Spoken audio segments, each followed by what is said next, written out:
I think they're doing a great job. A lot of them are. Good afternoon, Dwayne. How are you? Not too bad, sir. Ladies and gentlemen, Radio Cayman's Talk Today with Sterling Dwayne Ebanks. But I do have some questions. There are more questions than answers. Radio Cayman's Talk Today. If you're ready to talk, we're willing to listen. Well, I really enjoy this program today. Cayman Islands' foremost listeners participation program. May God bless every person. Hey, good afternoon and welcome, and thank you so much for joining us. It is a terrific Thursday, and we're going to start things off with a quick discussion with Coach Dwayne Ebanks talking about the Women of Valor Basketball Academy. 12:30, well, a discussion on the Cruise Port referendum. So please, stay tuned for Talk Today. Talk Today is brought to you by Fidelity Bank. For all your banking needs, visit fidelitygroup.com. Fidelity, we're good for you. Radio Cayman's Talk Today, the Cayman Islands' foremost listeners participation program. We ask our listeners to avoid statements or comments which are abusive, derogatory, malicious, or defamatory. Do not use any indecent language or make any statement which is false or misleading. Email talktoday@candw.ky or call 1-800-534-8255. Courtesy of Flow. Cayman's #1 network that connects you to your world like never before. Let your voice be heard. Once again, here's your host, Sterling Dwayne Ebanks.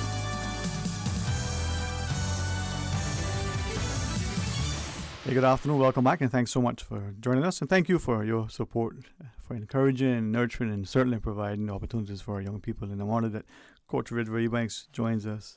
For those who have seen, hopefully somewhat been supportive in many ways, your program, the Women of Valor.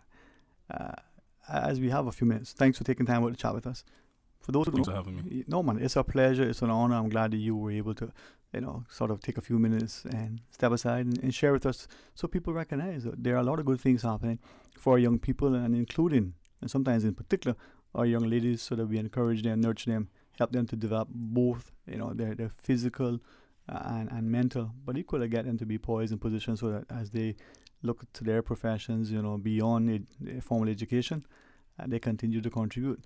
Women of Valor, what is it? Tell us about it. Well, it's just a movement of fearless women. That's kind of what, I had in mind when I started the whole thing back in 2004. Just to get girls, playing basketball and, letting everybody see that, hey, this is not just for guys, girls can actually play basketball and do it at a high level. Indeed, and when you think of it, 2004, your passion, not just your enthusiasm, but the fact that you've been in there from then until now, very consistent. We've seen the young ladies excel. I think I like how we say, a vision, a movement, not just something that you're doing sometime. It's every day in, day out. Huh? The upcoming, tell us more. The Basketball Academy, your vision going forward, and the like. I know you're very busy today, as every day, but tell us about it. Well, we started an academy for young ladies, ages 6 to 11. So basically primary school age girls. And, we figured that, hey, why not get them started earlier? We were always getting them in middle school, but we figured that let's start the development early. Let's get them to love the game earlier. And so, this was born. Yeah. And when you think about it too, that notion that they're actively involved, they make healthier choices, their self-esteem, their self-confidence, but they also, as you shared, maybe at an early age become much more in tune with the game. That can take them through life as a recreation sport, but potentially a career and certainly scholarship opportunities for their education. Yeah, we have had many girls over the years get basketball scholarships or, get recruited to go to, high-level preparatory schools in the U.S. And we've actually had one young lady reach the professional level. And something that we're not celebrating enough. We don't see that level of attainment within a very, relatively speaking, small community. but yet they're leaving these shores and they're doing us proud as the ambassadors. For the public, what more would you want us to know about it? How can we help? Well, just wanted to kind of highlight the program a little bit. We are at the ARC, which is at Cayman International School, every Saturday morning from 10 a.m. to 12 p.m. So, good little 2-hour chunk, as I say, but in 2 hours, exercise, both for the mind and for the body, can be a lot, as it were, right? So every Saturday morning. Yeah, we didn't want to do more than just Saturday morning. We want to give the kids an opportunity to do other sports. And hopefully, we give them the best product so that when they get older, they decide, hey, this is the sport that we want to play. So for the public and for the parents in particular that are listening, 6 to 11-year-olds or primary school age, young ladies across the entire country, if they want to be a part of it, how would they go about it? If anyone wants to get information on the program, we have an email address. It's wovhoops@gmail.com. Women of Valor, so wovhoops@gmail. Yes. All right, just send you an email and then they can get all the information they want. I look at it, I commend you for it, and I recognize that you're an avid coach, basketball player, very enthusiastic and motivating, but for the last 15 years, been very consistently dedicated. Even some of the trips over the years that we've understand, you're helping to facilitate the young ladies going off and not just getting off island for some, the first time, but equally for them, sowing the seed as they go further and further afield. Amazing, Coach Adriel. Thank you. It's encouraging, it's impressive, but for me, it's also inspiring because then you can see other people doing great things and you look at yourself and say, well, what can I do? What talents do I have? What treasures do I have time? And each person doing some little thing, it makes a meaningful difference if it's done positively and adding to the productive efforts of others, right? Women of Valor. So for that now, as you look at the program, because over the years there have been literally hundreds of participants, young ladies coming through. Sometimes you cohort going off the university alone. I think 1, 2, 3, 4, 5, more fingers than I have to count. How many do you have so far this year, roughly? In the program? Yeah. Right now we have about 15 girls. We would ideally like to get that number up to about 30. Okay, so there's still space. There's a lot of space. All right, perfect. Saturday mornings, that's not terribly early. 10 to 12, not that late when it finishes, so they can still do things. And then, as you shared, just initially once a week, they can participate and get introduced to other activities as well. Very considerate, very conscientious. What else you want to share with us, Coach Rizzo? Just that a lot of times it's difficult. A lot of parents, basketball is a fairly new sport in Cayman. Compared to everything else.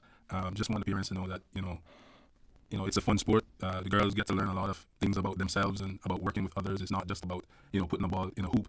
You got to be able to communicate. You got to be able to, take criticism, be able to give criticism, but doing it in a positive way. So, we just like to see a lot more girls in the sport.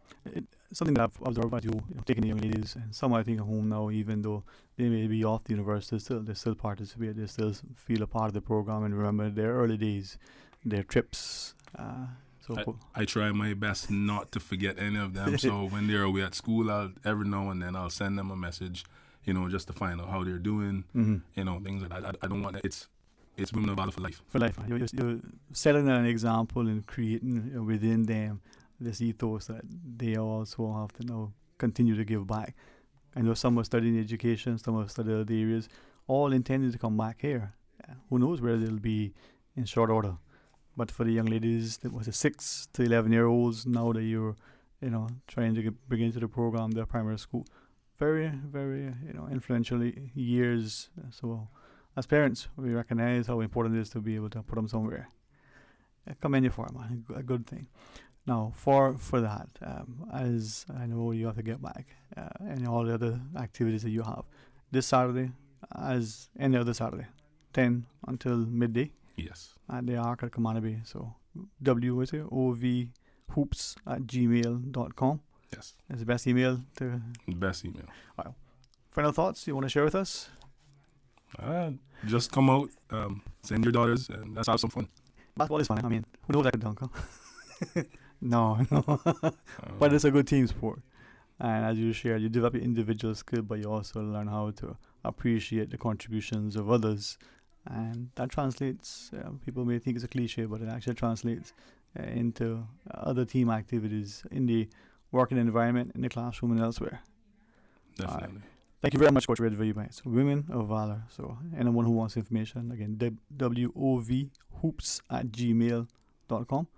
Well, God's willing, before the year is up, maybe some of your parents, some of the students, perhaps some of the older ones, if they're back, during their breaks, please reach out to us, let us know. We would like to showcase them and highlight them, and hopefully through their contributions, maybe inspire others, in particular, our young ladies.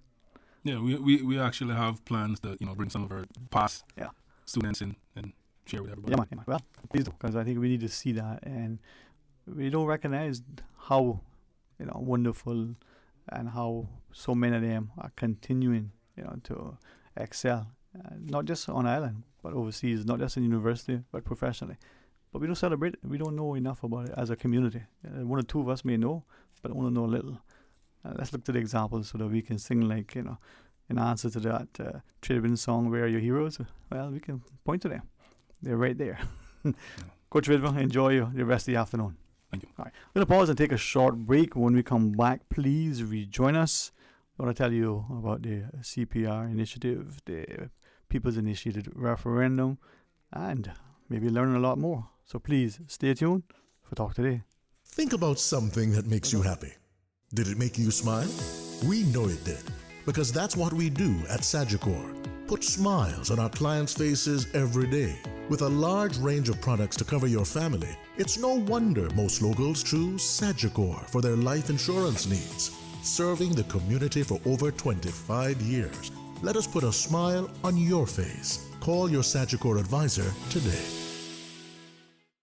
Cayman's tourism market is thriving, and the fastest growing segment is vacation home rentals. As a vacation homeowner, Beach Living can help you maximize your share. Beach Living provides a range of management services, multi-channel marketing, guest liaison, check-in, check-out, staging and photography, professional cleaning and maintenance, accounting and tax submissions.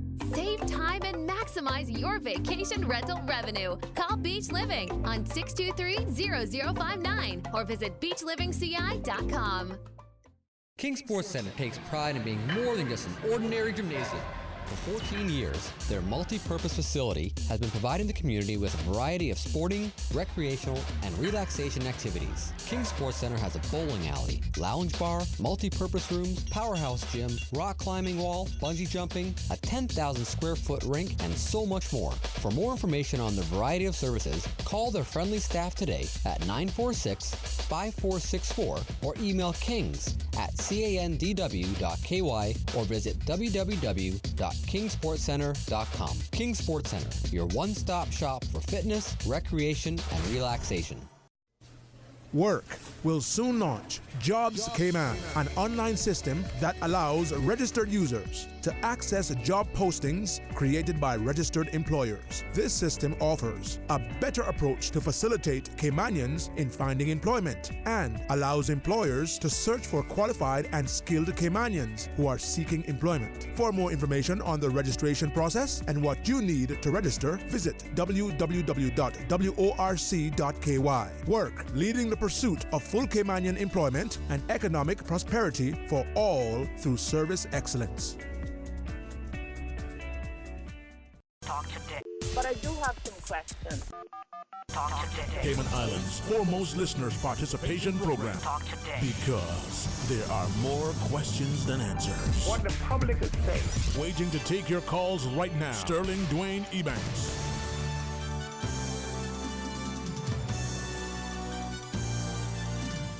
Hey, good afternoon and welcome back. Thank you for joining us, and as an opportunity now to welcome to our studio Miss Shirley Rolston, Miss Michelle Lockwood, and Mr. Mario Rankin, as we have a chance to continue to show how in a society, people who we look at as just neighbors or friends or co-workers or family or friends, in particular, emphasizing that, how we can make a difference if together we are working for the same objective. So, Miss Shirley, especially to you. Good afternoon, ma'am. Good afternoon, Sterling, and good afternoon to all of your listeners. And Miss Michelle Lockwood, how are you, ma'am? I'm good, thank you, and good afternoon. Good afternoon to the one honorable Mario D. Rankin. Good afternoon to the Radio Cayman listeners, and I just want to say thank you to Radio Cayman for allowing the Three Musketeers in the studio on this fine day. I was just thinking earlier, and sometimes your day, even though as much as you like to plan and progress your day, things unfold. And sometimes you get invited, put it that way nicely, to make a left turn instead of the normal right turn. And having a chat with someone, and they picked up one of the, I call them the little, newspaper prints that we have about the place sometimes. And there was an article in it, and they were referring to it, and they were chatting. They said, it's one thing that in this society that is often overlooked is the amount of people, young people and people like us that are young at heart, who are willing to very publicly take a stance on something.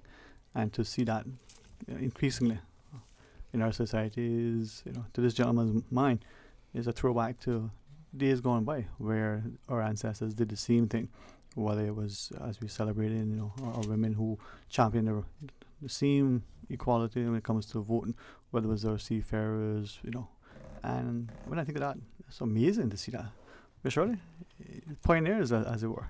Yeah, people are taking their rightful place in participatory democracy again, and it's wonderful to see that that even the young people who may have been intimidated years gone by to make a stand, or maybe they felt hopeless, like their voice didn't matter, they are all rising up, standing united together to make their voices heard, and I think that's a beautiful thing to see, and our elders should take note. Before I ask Michelle, maybe from the perspective, Michelle says intimidated or hopeless, and interestingly, maybe I forget if this works, I'll probably realize that some of the words he used are, synonyms for those two words that you use as well, as to why, when I asked him, why is it that our people for a period of time, seemingly, that was my question, on hiatus, we weren't prepared to say anything publicly. But in the last 2-ish years in particular, there's a greater growing voice, not just amongst our students or young people, but amongst young people like us, if I can be considered. I'll take that. Yeah, in talking out publicly, asking questions, in championing certain things and the like. I mean, I think the whole world is sort of kind of moving through a change, because if you look at what's happening in the United States, like people are not, kids are getting up and saying, hey, we don't want guns in our schools anymore. We don't want to be mass murdered anymore. And I think that, Cayman's kind of catching on to it a little bit later, but I think equally we do have so many different nationalities here and so many different cultures, and I think we're all sort of kind of waking up. And I think it's so amazing. Like, I'm assuming you're talking about the climate strike that happened on Friday, but it's amazing. Those kids approached us and said, hey, we want to do this event. Nothing from us. They just literally, they did that all themselves. They did the one that they did in front of the government house a few months ago now. I can't remember what it was. They did that all by themselves to organize the kids, organize the buses, make sure that the students were able to stand there. They made their own posters. So I think, it is true. Like me, when I was in high school, like I wasn't thinking about stuff like that. I mean, my foray into the environmental issues came at university level. And I think we're all just that little bit, as Johan would say, woke.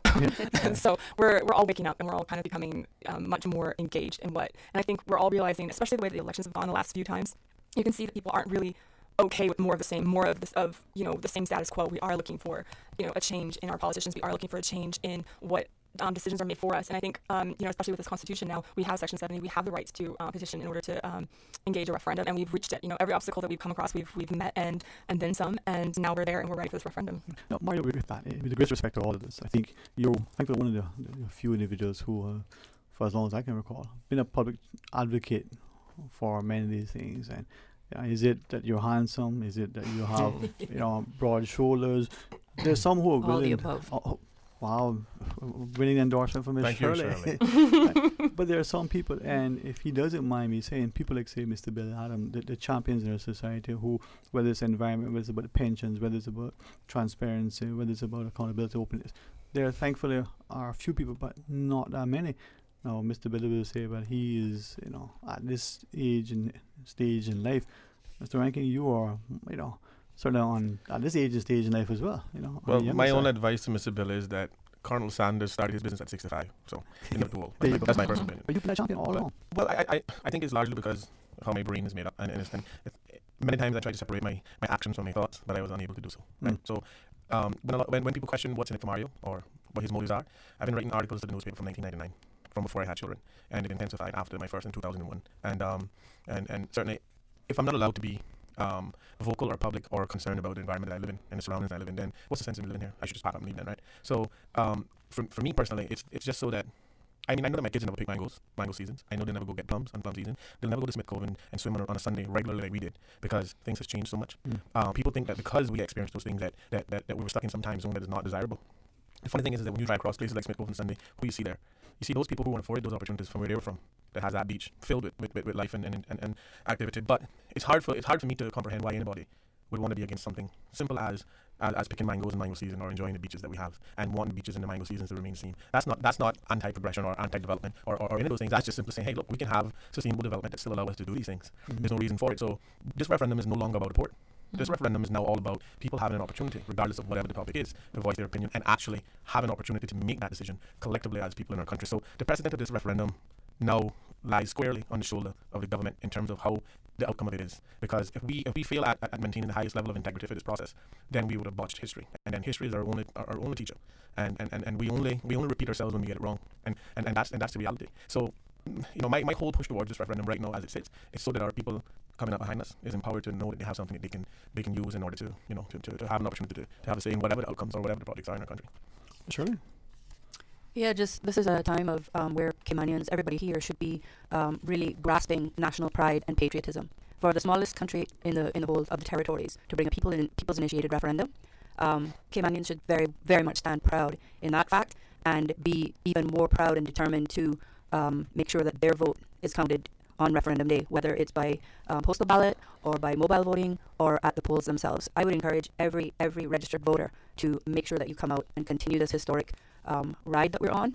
A lot of people seem to be confused about the referendum versus an election, and they say that their vote doesn't count. They voted, they keep voting, and their vote doesn't count because the same people keep getting in with the same stuff. This vote is for you and your children and your children's children. This is not about a politician. Your vote counts for your future. So a conscious, deliberate, informed vote when you go to the polls. Yes. This is how I want to say it. Yes. And informed is a key word in that as well too. This vote is for the Cayman Islands. So when you voting for islands, you're voting for yourself. So you are the candidate. Yes.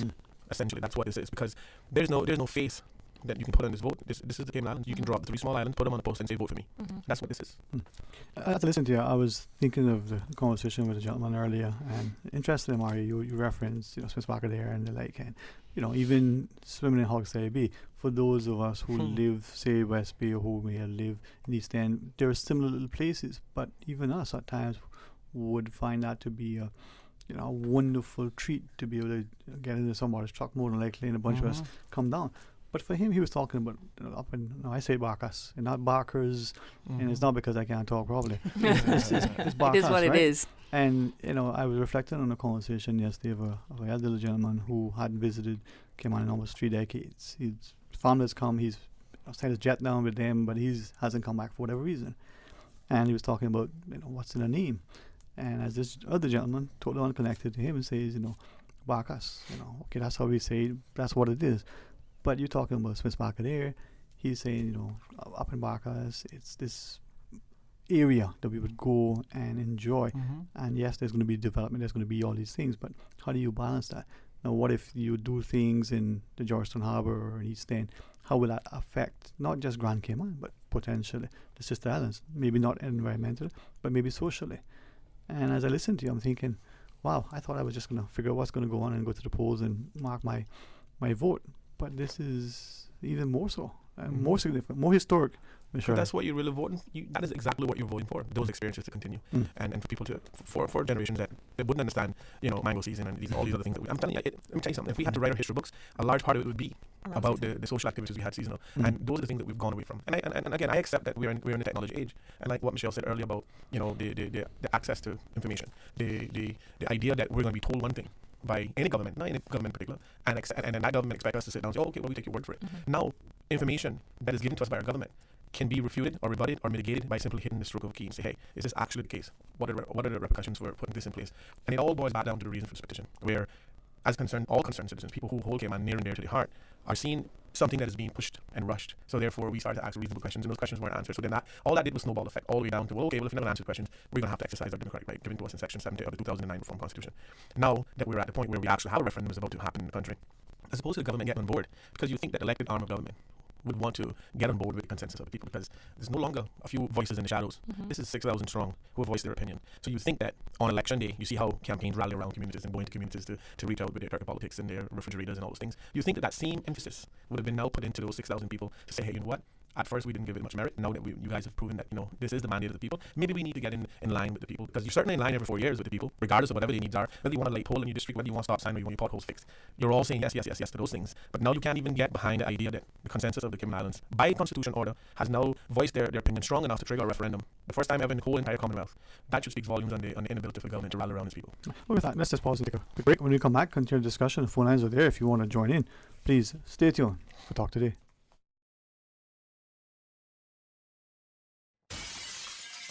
Sometimes things just don't go as planned. That's why you need Contractors All Risk Insurance from Fidelity Insurance Brokers. Ensure you're covered in the event of property damage and third-party injury or damage claims during your construction projects. And with Fidelity Insurance Brokers, you can be sure you are getting competitive pricing and superior customer service. Call us today for a free quote. Fidelity, we're good for you. Are your appliances in need of an upgrade? Then you have to check out the big LG appliance sale at Brand Source Home Gallery. This week only, Brand Source has reduced all LG appliances by 20%. That's right, 20% off all LG appliances. Come in and check out our 4-piece kitchen packages in beautiful black stainless steel or regular stainless steel. Or perhaps you need a new washer or dryer. Discover why LG has the most JD Power Awards for home appliances and receive 20% off at Brand Source Home Gallery in Industrial Park. Sale ends September 28th. Call 623-5000 for details. Super Stitch is having a huge after summer fabric clearance. 25% off most fabrics for 2 days only. So if you snooze, you'll lose. This Friday and Saturday, September 27th and 28th. Lots of African prints, suit-ins, dress prints, and solids. Don't miss these fantastic savings on most fabrics at Super Stitch. Super Stitch, your one-stop household store at number 39 Pasadena Place, Smith Road. Still offering the best prices in town. Call 949-2833 or go to superstitch.com.ky. Logic Fiber Internet is the fastest internet on the island, and it's gotten even better because when you sign up now, you get 1 month free. Sounds great, but there's some very real drawbacks. Your kids will never leave. You'll have nothing to complain about, and you can't blame your online gaming stats on anything but skill. Sign up now for Logic Fiber Internet for the fastest and 1 month freest internet on the island. Visit logic.ky to sign up. Terms and conditions apply. Show your support for the scuba diving and water sports industry at the 2019 International Scuba Diving Hall of Fame Gala Induction Ceremony on Friday, October 4th at the Margaritaville Beach Resort. Tickets cost $75 pre-sold or $100 at the door, so get your tickets today. Tickets are available from the offices of the Department of Tourism and the Cayman Islands Tourism Association. The International Scuba Diving Hall of Fame Gala Ceremony, Friday, October 4th. Get your tickets now.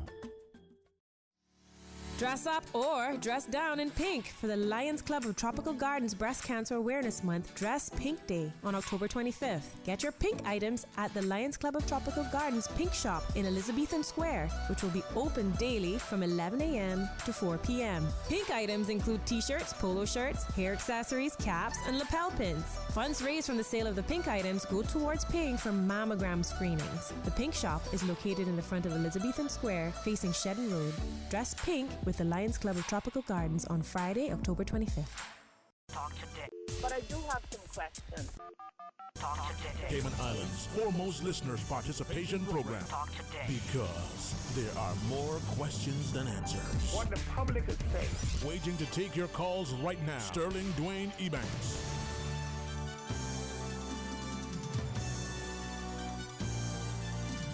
Hey, good afternoon and welcome back. Thanks for joining us as we invite you to be a part of the discussion. The phone lines are available to you. If you want, you can, without question, use the Flow toll-free line, 1-800-534-8255, or you can call us 949-8037. I'll get the WhatsApp phone available in a minute, so you can do that as well, 925-3261. Mario Rankin, Shirley Rolston, and Michelle Lockwood joins us. Now, as I was just reflecting on what you were sharing in this, looking at the three of you representing a wonderful, mix in our community. I mean, all the districts are accounted for, just about. The fact that, I don't want to say this that people misunderstand.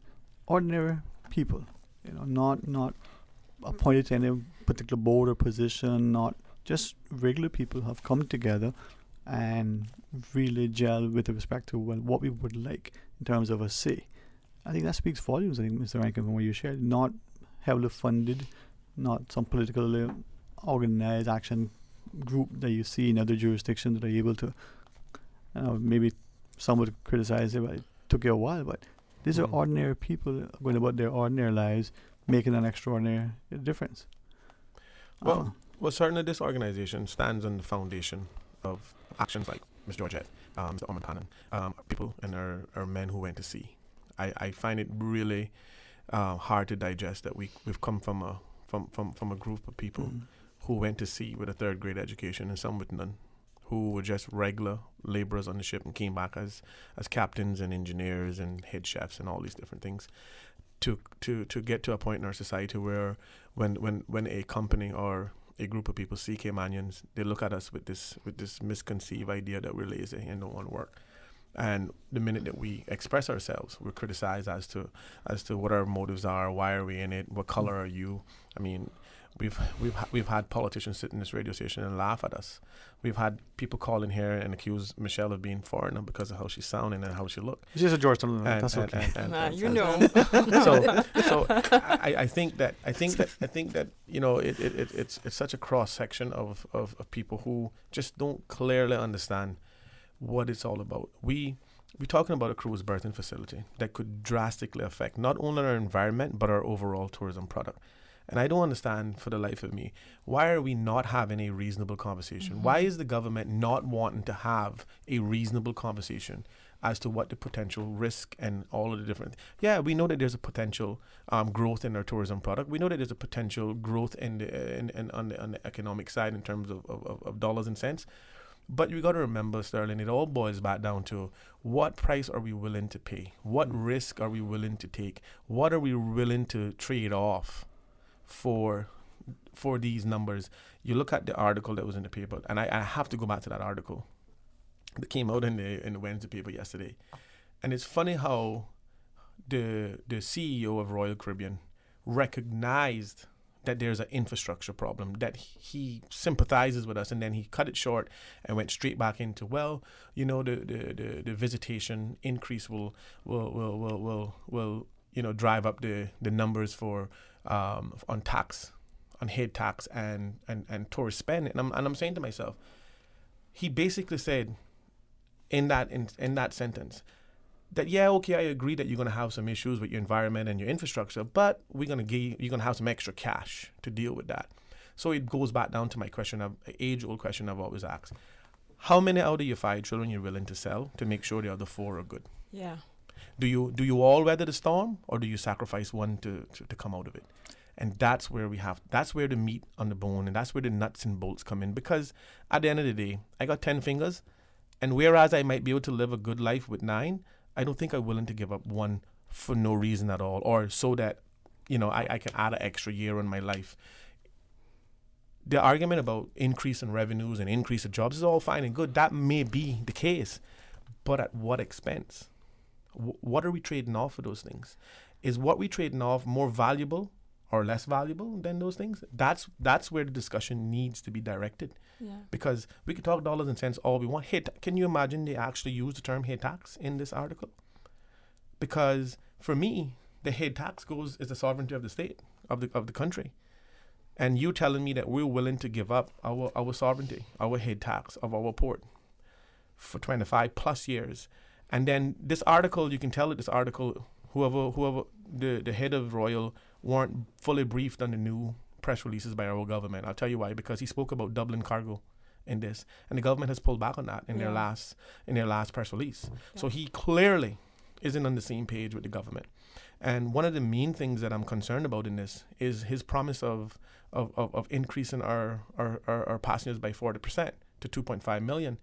Well, my question is, I can't wait till they have the public community group meetings and the talks, because I have some very good questions like, well, what happened to Falmouth? You own Falmouth. Royal Caribbean owns the Falmouth port. Why their numbers have dropped off by 30%? So if you add that 30% drop off plus the 40% promise, that's 70% that they're in the hole. So again, and one of the main things that people are not understanding about the Falmouth Port is that Falmouth Port is owned by Royal Caribbean. No other cruise line can't dock there. So when Royal decide to change their itinerary to suit their pocket and send their bigger ships to the Eastern Caribbean, no other ship can occupy that port. That's why the numbers have dropped, Sterling, and we're about to embark on the same journey. Yeah. I mean, and I think kind of jumping off of what all of Mario said, like, we have to think about what our tourist product is, right? And right now, with the infrastructure, there's also a carrying capacity issue. What beaches do we have? Because all of the people come off, every single taxi operator that's there is holding up a sign, 7 Mile Beach, 7 Mile Beach. Which beaches are they taking them to? They're taking them to Royal Palms right now, and Public and Calicos. And Calicos it's like days are numbered. Royal Palms, their days are numbered. So which beaches are they going to go to? Public Beach, which is already as at capacity as it can be. Like Smith Cove for like the 5 minutes that they drop them off there. They can take them to Bacchus. Yeah. But this is the thing. But even, I mean, that's if they get through with putting it there. But but even then, like, at some point, that beach will be at capacity too. Of course. We all have to realize that we're at capacity. Turtle Farm is at capacity. Stingray City, on a bad day, you can't get in there. It's complete and utter chaos, and I've seen it, and I know Mario's seen it, and I know Shirley's seen it. So we have to think about what product are we giving on tourism. I think we've kind of lost the plot a little bit, and back to kind of what Mario's saying about, we have engaged the government. Like, myself and Katrina and Gabby Hernandez under Save Cayman met with Moses Kirkconnell and Strand Bodden last year, and we're pretty much dismissed. And then, as we've developed CPR and the way that the momentum of the group has gone, we've continually asked to meet with, the premier and the deputy premier, and all of them have gone unanswered. And I think that's a huge thing. Like Mario says, we're 6,000 strong, that have said, hey, we have questions, and now we're asking for those questions to be answered. And when we, approach to have an audience with the premier and the deputy premier, who we have to remember serve the people, we have gone unanswered over and over and over again. I think Mario said it like perfectly. We're trying to have a dialogue, and instead of having a dialogue, we're just communicating through media, through the social media, and it's constantly like, oh, well, it's just would-be politicians, and it's just this constant back and forth, and unfortunately we're missing the point. And at no point has anybody from the pro-port sat down and said, hey, let's have an honest discussion. How can we help you guys feel okay, and how can we get what we need? At no point have we had these kinds of discussions. Okay. All right, well, let's go and hear what our news has in store for us as we pause for our headline news at 1. When we come back, we invite you to call and share your thoughts with us. Please stay tuned for Talk Today. Continuing the Caymanian tradition. Let Cora keep my ground so clean. The heart and soul of the Cayman people. Thank you for keeping the culture alive. There's the news every day. From East End to Georgetown, down into West Bay. Radio Cayman in the Cayman Islands. Radio Cayman. Radio Cayman's newsroom. These are the biggest stories right now. Police report a robbery on Shedden Road, just west of the intersection with Liberty Lane. Shortly after 9 p.m. on Wednesday, 2 women were outside a business at the location when they were approached by a man who had a handgun and demanded one of the women hand over her handbag. He then took off on foot via Liberty Lane with the purse, which contained personal items and cash. Senior White House officials tried to, quote, lock down all details of a phone call between Donald Trump and the Ukrainian president, according to a whistleblower complaint against the U.S. president. In the call, Mr. Trump pushed Vladimir Zelensky to investigate his leading domestic political rival, Joe Biden. The newly released complaint said the call transcript was not stored in the usual computer system, instead in a separate system used for classified information. And Jacques Chirac, the former French president who championed the European Union but whose later years were blighted by corruption scandals, has died at the age of 86. Chirac served 2 terms as president and twice as prime minister and took France into the single European currency. The French National Assembly observed a minute's silence in his memory. Those are your headlines. I'm Karsley Fuller. Radio Cayman, the voice of the Cayman Islands. What's happening in your community? News and information, music and more. You can find us www.radiocayman.gov.ky. Like us on Facebook and follow us on Twitter. Radio Cayman is your choice, your voice for today's biggest news. Radio Cayman.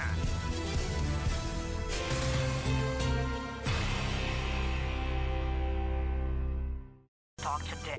But I do have some questions. Talk today. Cayman Islands' foremost listeners participation program. Talk today. Because there are more questions than answers. What the public is saying. Waiting to take your calls right now. Sterling Dwayne Ebanks.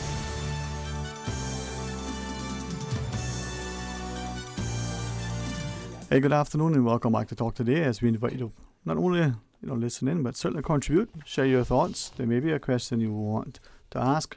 There may be something that you want to share. 949-8037 or toll free with a complimentary flow at 1-800-534-8255. Michelle Lockwood, Shirley Ralston, and Mario D. Rankin. Right, Mr. Mario? Mm-hmm. There we go. I keep looking at our people, and earlier Coach Redville was in the studio, and his unassuming demeanor, and now he's probably 15 feet tall, about a ton and a half. He's big fella, right? Giant. I like your your description of him, Shirley, but quiet, unassuming. Yeah, gentle giant. And to know of his program with the women's basketball, to see his interest in the young students, to know that many of them have gone off to university through the participation through the program, getting a chance to travel, coaches and scouts seeing them, to even seeing some playing professionally. But we just celebrate our people. It was just a challenge. And I turn to this for you, and I'm encouraged that, like the Miss Georges of the past, like our seafarers, there are still some who are willing to champion and not necessarily advocate one particular position, but to say, how can we get information that moves us forward? Now, Michelle, you talked about, in schools and becoming, I must confess, I'm not as young as I look. Words like woke, I still find it challenging. Well, I took that from Johan. So but Johan's young. That's not my word. Stay woke. I want to ask about that because it's important to see where we are with our young people in particular. Right? But there is a caller online as we go to our phones. Good afternoon and welcome. Hello, good afternoon. Good afternoon, Dwayne. My friend, how are you today? Okay. Hey. Good afternoon to you guests. Good afternoon. Afternoon, sir. Yes, I heard on the radio the other morning, MLA Kenneth Bryan was suggesting building a bridge in the North Sound in order to help with the traffic problem. And I mentioned to him that would be another problem with the environment. And that will probably end up being another referendum. And a few months ago, he was on another talk show. And he said that if his people in central Georgetown wanted the port, that he would vote for it also on their behalf. Mm-hmm. He did say that. So I hope you all aren't putting people such as that to represent you in the assembly, because he's not genuine and he's not speaking from the heart. You all need to do this yourselves. Thank you very much. All right, thanks for sharing. Thank you, Colin. Now, I just want to respond to his last comments. And certainly that's his personal opinion of Kenneth, and he has a right to that.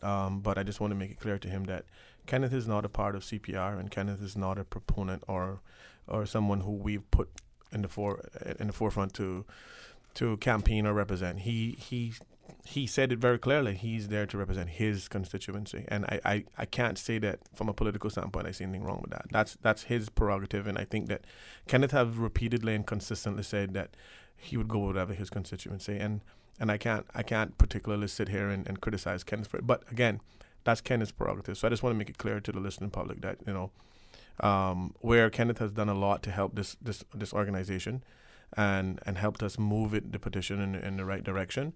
There's no one face to this. There's no one individual. This is a collective effort between all of the community. So Whether someone wants to believe that this effort was for whatever reason, we know what the referendum requirements were. We knew what the requirements were to trigger referendum, and that's exactly what we did. If you read our prayer on our petition, there was nobody could say that prayer was biased or one-sided or anti anything. It was clear indication. Look, we want to exercise this section of the Constitution for these reasons. End of story.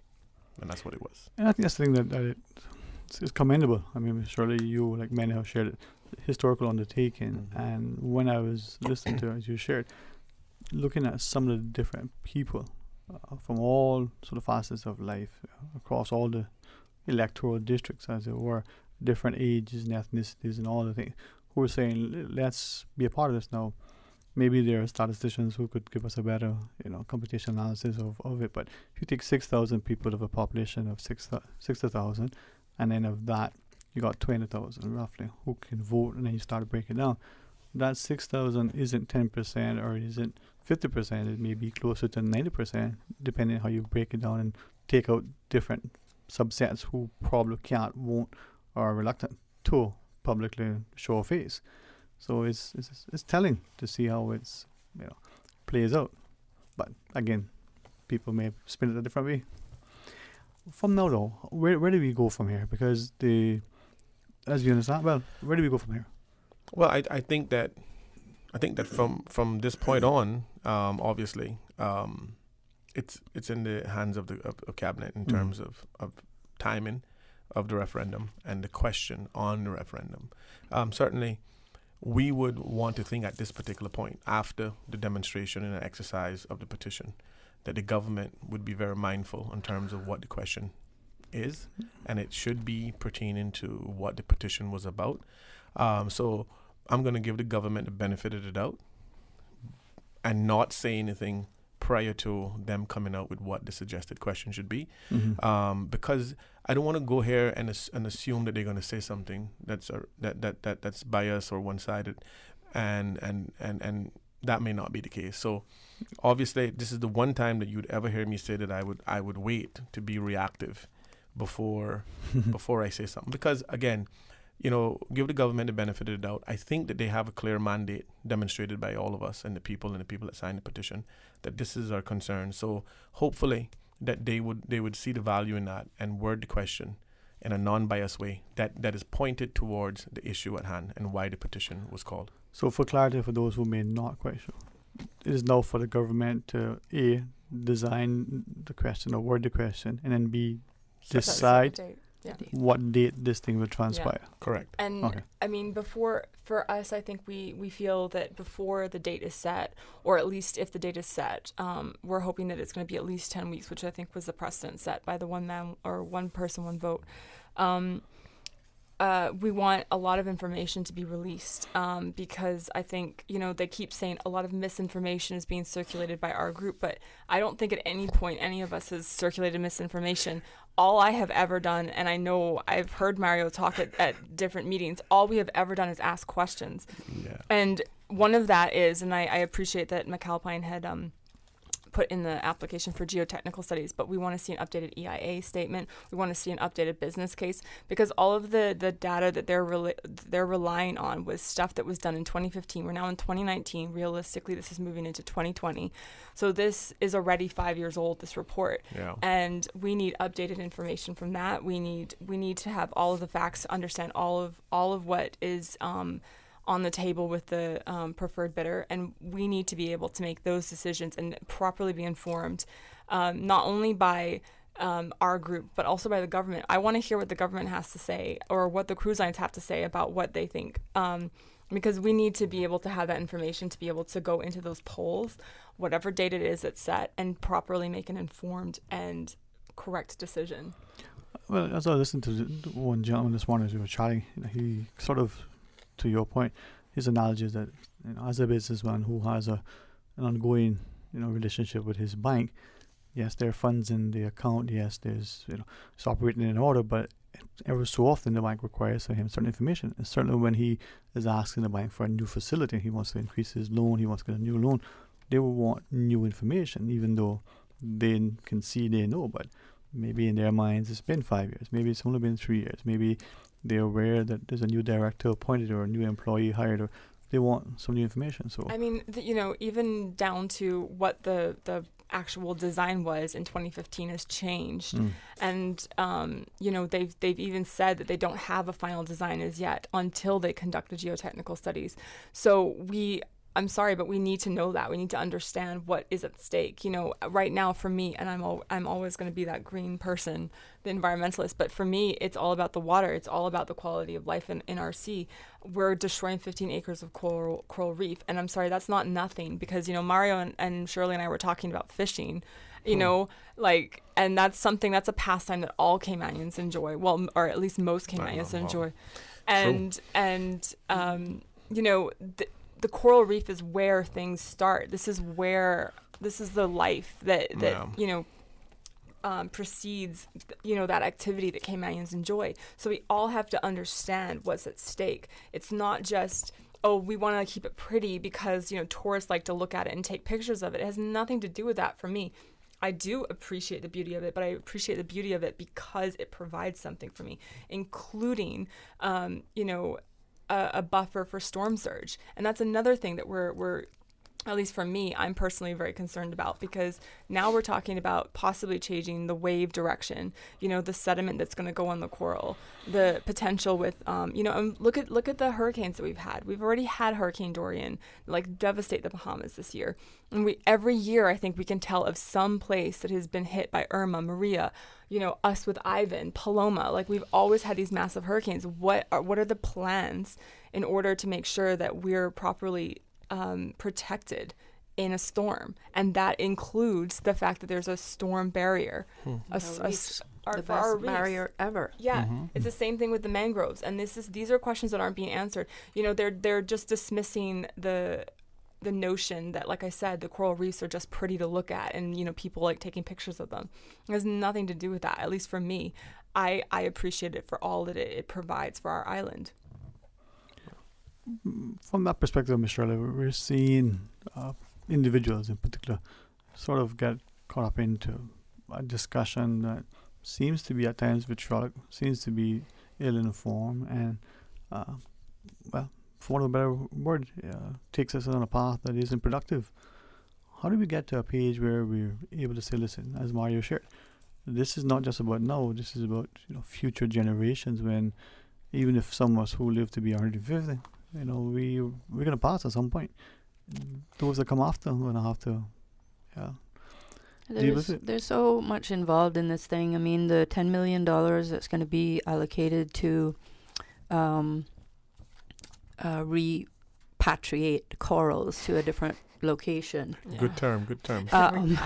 That has not been very successful anywhere in the world.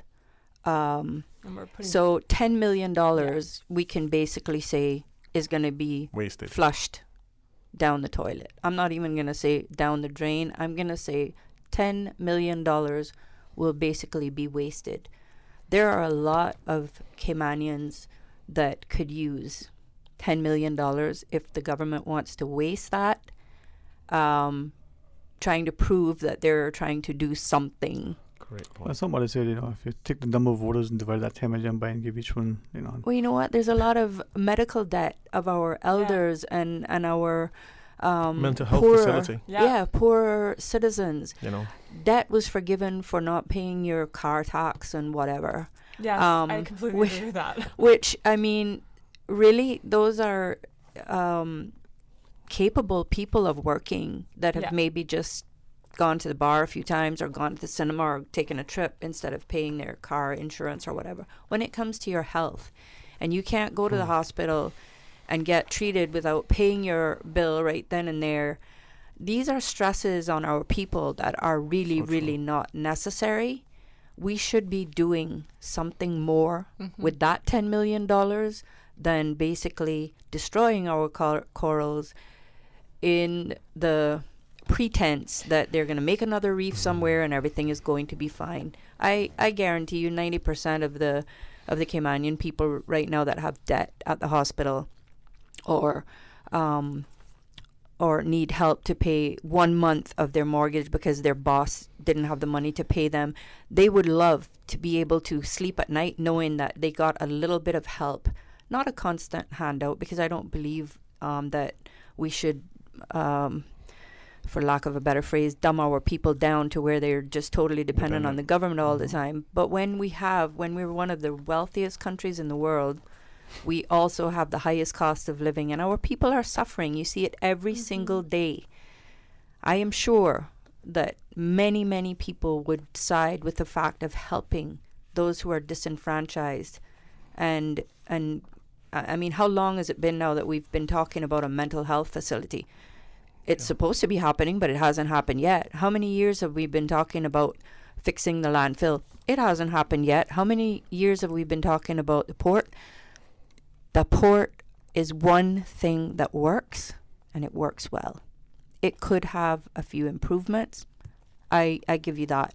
But this decision should be in the hands of the next generation, because I do not see where it is necessary at this point in time, and we cannot take on these types of projects without considering the next generation, and they have not been considered at all. And these jobs, where are the 900 jobs? What are we doing? We've given a bidder, but nobody can tell us what the 900 jobs are going to be, except Mr. Harris said that all the people that are unemployed are going to have work. What is being done to train these people to take those jobs? Nothing.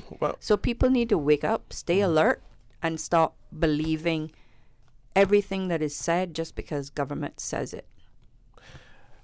You know, and Shirley, you said a mouthful, and I tell you, it's really concerning that we have all of these social issues and none of them being addressed, but yet we are seeking to spend $10 million on relocation of coral that we know are not going to survive. I mean, I'm sure the corals haven't gotten the memo that they're going to be relocated. Right. Secondly, when you look at this report again, and I always go back to it because I can't believe how very, candid this CEO for Royal Caribbean has been, and for me, I view it in my interpretation as some level of scaremongering or bullying, because this is what he says. He says, Bailey insisted that there is no government money going into the project, and Virgin Isle will swallow any financial losses from their investment in the Cayman Islands, right? And the Cayman vote against the port. Right. Then he also says Virgin Isle is a business and a group of people who have come together with what they believe is a great proposal and hoping that the people of the Cayman Islands will move forward. And he said, we also understand that sometimes things don't go your way. He said, we cut our losses and walk away, and we'll obviously move to other destinations and will invest elsewhere. Now, let me just explain to the Caymanian public how misleading that statement is. Royal Caribbean has already invested in every jurisdiction in the Caribbean basin except for the Cayman Islands and Cuba.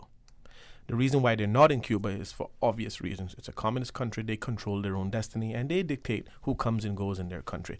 That's why Royal is not there. Royal Caribbean has invested in 3 ports in Jamaica, which are all now failing. Royal Caribbean has invested in ports in Roatan and all of the other western itinerary, eastern itinerary, and central. They have already invested in every other jurisdiction. The numbers are there. You can go look at them. We cannot allow for the same company to come in here and sell us this ideology that we're going to increase cruise passengers, and that's going to be great. That's going to be awesome for the Cayman Islands. We currently now dealing with 1.7, 1.9, 2 million passengers. In the early mid-90s, we were dealing with 1.3, 1.4, 1.5. If anybody remembers when Mr. Jefferson put a moratorium down on the number of cruise ships coming in here in 1994 to 4 a day, the merchants and the numbers from the merchants increased. And they made more money than they ever made, simply because as opposed to a person walking across a store filled with non-buyers and passing it by because they just can't be bothered because it's crowded, the buyers look in, see the crowd, and continue on. It was an environment where people actually had an opportunity to go into the stores, look around, and purchase without hassle. And that's why the increase of volume has went up. Do you think that Bayshore Mall were built on the ideology that crews weren't making money? You spend $90 million to build a plaza because you wasn't making money? We know for sure that we were making more money then with less passengers than we are now with more. And those are the realities. So for the idea of us increasing it to 2.5 million, putting strain on infrastructure that we're responsible for paying for, because I can assure you, ladies and gentlemen, your cost of goods is going to increase simply because we have to accommodate the accommodations and the infrastructure growth. We have to pay for that.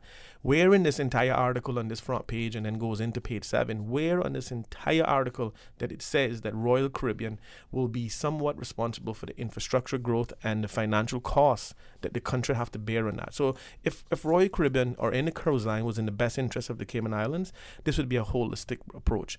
And if the government of the Cayman Islands were in the best interest of the people, we wouldn't be selling our cruise tourism product to the cruise lines. Yeah. I mean, sorry, I just want to point, because Mario said something that made me think about it. Back to kind of what I was talking about, carrying capacity issue. Mario just said, like when there was only 4 ships, there was less people, so tourists weren't as, that's the thing. People keep saying, oh, well, it's an awful thing that they're standing in line waiting to get on boats or whatever. You're still going to be standing in line somewhere. Whether or not you're standing in line waiting to get off the ship, waiting to cross somebody who might be slower than you, or whether or not you're walk a quarter of a mile. Yeah, or whether or not you're standing in line at the turtle farm so that you can hold the turtle for 2.5 seconds or the stingray for 2.5 seconds. You're standing in line. At some point, we have to realize that we have an issue, and we have, and I like this analogy that Mario, he said it over a year ago now, because I remember when you said it was a rebirth screening at the UCCI. But if you have a house and your house can comfortably fit 50 people, if you get to 100, you're no longer having a happy, good gathering. So, we have to realize that we have a point, which goes back to what he said about the 4 ships. We have to realize that we need to spread it out, that we need to figure out what is the right thing to do and what makes it not only, and Shirley said this during the break, not only quality for the tourists, but for us, for our life. Correct. So this is our home. Yeah. We have to have some quality of life here. Yeah. We do have a caller online as we go to our phones. Maya Rankin, Shirley Rolston, and Michelle Lockwood are our guests. Good afternoon. Thanks for calling. Good afternoon. Afternoon, sir. How are you, Mr. Mario, and the young lady there? Good afternoon to you all. Good afternoon, sir. Yes. Just a quick question about this port, and just a suggestion. I would like to find out if the government has said to the public yet, if the port starts to build, where will the cruise ships be going to anchor and offload their passengers while this project is being built? And what about the traffic that will be affected on North and South Church Street? There's 2 questions, and my third, which is just a suggestion of mine, or just a reference, and then you can all answer me when I hang up, is that, ladies and gentlemen, God Almighty is in charge. He has the last say in everything. And when man goes too far, God steps in. All you got to do is read the Bible. So we're not going to know biblical stuff today, but everybody got access to the Bible. God is still God. God doesn't need any of us. We need him. And when we're going too far, he has his way to stop us, because Georgetown was founded upon the seas. Psalms 24, 23. Read 23, 24, and 25 Psalms. But I would like to know those questions. Where is all this traffic going? And the same way, wherever they're putting the cruise ships now to offload, if this project goes through, is the same way you should put the port. And finally, Mr. Mario, I'd like to find out from you, sir, if it becomes a referendum, and I guess it should be conducted like a general election, would there be buses to go out with people to see them that is shut in their homes and cannot come out to sign? Would those buses and people be available to those people that they can witness their signature and thing? Those questions, if you could answer me, please. Okay. Thank you, sir. Thank you. Well, I'll say this about the election portion of the questions. Mr. Howell did ensure us that this process will be in mirror image of a general election. So I want to speak on behalf of the election office, but I will say that it is my understanding that all of the amenities that were afforded for general election will be afforded for this referendum. So I would venture to say that it's more than likely that they will have mobile booths like they do during a general election for those people who are incapacitated and can't get out to the booths. I wouldn't imagine that they would do anything different, because it would definitely impede on those persons' rights to vote.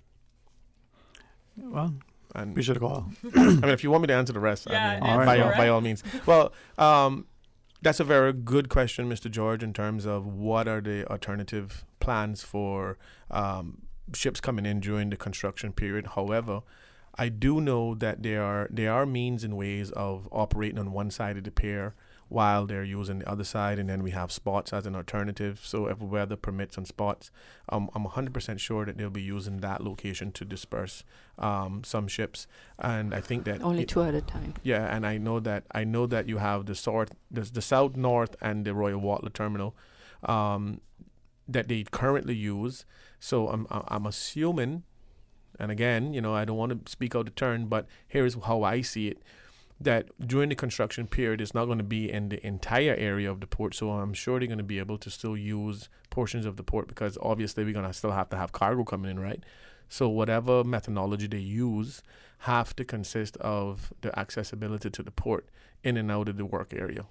So again, I think that there are ways of still using the port during the construction process. Now, I'm not telling you that wouldn't create an issue with the number of passengers coming in, because obviously our capability to handle passengers is going to become an issue when you will have limited areas of the port to use, especially when cargo has to take precedent at that particular point, because our way of life depends on cargo. So you would think now that, as opposed to the cargo having to wait till 6 p.m. to operate until 6 a.m., from 6 p.m. to 6 a.m., that once the port becomes limited to its use, that cargo would be, priority, and then cruise after. That's just my opinion. All right. We do have another caller. Mr. Fox, we take that one before the break, or? Yeah, let's go to Hey, welcome. Thanks for calling. Sterling. Yes, ma'am. Good afternoon, Sterling. Good afternoon, ma'am. How are you today? Oh, I'm very thankful and highly blessed and listening very closely. Thank you. And good afternoon to the ladies and to the gentlemen there. Good afternoon. I listen to the me. On a listen to me. I'm always be on a listen to me now, right? when Miss Rolston was speaking concerning all these different things that this 10 million could go on, and she mentioned that word about medical and all this and all this, I had the goosebumps. They're gone now, don't you know? They're gone now. but I had the goosebumps. You know why? I am. Listen good to me. I sound like it's. No, it's not a joke, but I take it as a joke many times, because if I was sit down and get frustrated over what I go through for one of my medications in particular, right? Are you all familiar with the illness called lupus? Mm-hmm. Yes, ma'am. But okay, it just turned 41 years since I was diagnosed with that. Wow. And it was negligence that caused it from the old hospital. I got talk today. So what are my medications now? It's been years, that I've had to have, that I do have, or did have and still have to buy that medication. Okay? And my very last prescription that was sent to me from the clinic, which I had 10 prescriptions from the last time I seen that doctor, who has been my doctor from the old hospital. Long time, right? Mm-hmm. So, okay. I have a drawer with the boxes that I've had to buy this medication from a private pharmacy. What government needs to do is to make sure that when they're getting their supplies, that they make them triple the amount. Because it's not everybody got lupus, but it's other people that have to use the same medication. Okay? Mm-hmm. So again, now here you. When I sent my son with my refill to get my medication week before last. No, last week now, because this week is never done. Anyway, I'm not going all the way today. I'm only going to where one of the two young ladies. I can put it as it is. It was on Wednesday because the doctors they work late afternoon till 8, 2:30 till 8 at night on Wednesdays at Westlake Clinic, right? Mm-hmm. Okay. So my son he took in. I mean the pharmacy don't be there until the same time with the doctor. Okay, my son took in my stuff. Okay. One of the young girls it not only with government, many other institutions or businesses, people don't tell you their name, so you don't know who you're talking to. So this young one, now my son, took it in. When he go pick it back up, when I opened the bag and looked into it, because a bunch of medicine down that bag, When he looked into the bag, and I seen that my green box and my medication was not in there. I just closed the bag back and lay down. So the next day now is when I really goes into it, and I see where it is the right medication, but it's the wrong kind for me. So the next day now, would have been the Thursday, another little girl now, I call her little girl because she's not going to manage me though. Pharmacy, up in the pharmacy. I called and I was telling her that how I had got the wrong medication. You know what she said to me? No, she kept talking. She said, well, right now we have a line, that, people waiting. So, I said to her, I said, you mean to tell me now that those that are in the line, they are more important than me? So she said, I got to look to see if I find the right kind here. Okay. But I must call her back. I said, no, you call me back. So it took over an hour, and she didn't call me back, so I called her back. And this is what she could say to me. Now, this time, I said, I told her my name thing. She said, she didn't appreciate me saying that I was given the wrong medication. I said, hello. I said, when it's the right medication, but not my kind, it's the wrong medication. And she went on and on and on and on and say, okay, they had found one box of them with 56 in the box. And okay, so we can put them one side so when the male now who is, the male pharmacy that is there now. But before that, I asked her, when will he be there? She said next week, so that was going to be Monday now then, from Monday on. So I called him, and she said she could put my box of medication one side with my name, stuck on it with, a stick up or whatever on them. Okay, put that one side. So the gentleman comes, and I calls again. And he said, he see the box there, and my name on top of it and thing, and say, but what have to happen now is that I send back them that is not my kind, and then he will send me then my box of my tablets. And my son goes and checks on top of it. He didn't even, he gave my son the right medication. Didn't even get the one, my son had to go carry back the one that is the wrong one. Yes, He always said the right one now. But here he only sent me 28, and the box has 56. So when I called him again prior to that, he said, I called him Monday again now. I said, well, this one, you only sent me 28 of them. He said, yeah. I said, but that's a month supply. I said, listen to me. Most of the months of the year have been 30 and 31 days. So 28 can do nothing for me. So I said to him then, I said, did you check out to see if any is in stock? He only have just a little over a month's supply left. I said, well, that's all I needed to hear because I need to go and buy. Yes, because I still have 7 refills on that medication, right? Okay? Mm-hmm. I said, okay then, according to the cash that I can have with me, I said, I'm going and buy them.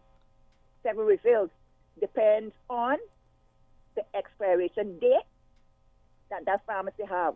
It depends on that I would not be getting the whole 7 refills. Okay? Mm-hmm. Right. So I'm going to have this tomorrow. And listen, And they're not cheap either. I can imagine. No, medication can be extremely expensive. But I hope you get through with it, no? Yeah, I'm Yes, going ma'am. to get through, 'cause listen, look, I don't ease up, you know. No, that's true. It's like the young people say, straight up. I am straight up as I can get. Well, So you all now listen. This is my first time of calling in concerning this CPR. Yes, ma'am. The first time of calling, well, you all are on a thing. It's not concerning that. But then I only calling because of what Miss Rolston said. Okay? Yes, ma'am. Talking about- Yeah, I had to get it off my chest, understand? And I hope that a lot of them other ones that is supposed to be looking out for us is really listening today. Because, it's like I say, I had to be straight up today. So, you all, I can tell you this much though, I'm very proud of her. Thank you very much, ma'am. I'm very proud of her because listen to me. Listen to me, nobody didn't come to me, you know, with nothing to sign, you know. But the thing about it is, I'm a registered voter. And when this referendum comes, I'm going to vote the way that I need to vote. Yes, ma'am. Not want to, you know, need to vote. That's right. Right. Okay? Yes, ma'am. And if you need a ride, you can call me. Yeah, give me a number then. All right. All right. I'll get it from Sterling. Yes, ma'am. Perfect. All right. But thanks very much, ma'am, and God bless, and appreciate that. With that, we do have some other callers, but we also have a break. Quickly, short. When we return, more talk today. A caring and community spirit, cherished family and cultural values. These are some of the things that still embodies the Caymanian way of life in the Eastern Districts today. Savannah Pharmacy, your neighborhood pharmacy, located in Countryside Shopping Village, is delighted to offer products and services of real value. Whether it's catering to your family's medical needs or carrying apparel, gifts, and beauty products, Savannah Pharmacy provides you with more than just prescriptions. Remember, they're always just around the corner with everything your family needs and convenient opening hours, including Sundays and holidays. Savannah Pharmacy. For more information, call 946-3336.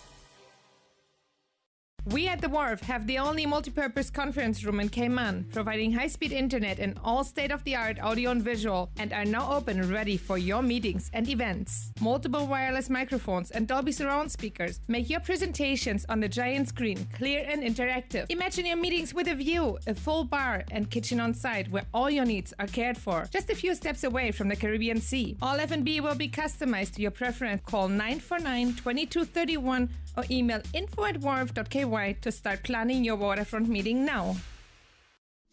Your favorite event of the year is here. A.L. Thompson's Home Fest is this Friday and Saturday. Come and take advantage of deep discounts on fans, lights, outdoor furniture, paint, bath and kitchen fixtures, cabinets, windows, doors, and much, much more. Enjoy 15% off on trusted brands like Kohler, Delta, Closet Made, and Valspar. Take up to 20% off KitchenAid and Whirlpool appliances. A.L. Thompson's Home Fest is the place to be this weekend. Don't miss the incredible deals on the trusted brands you love at Home Fest.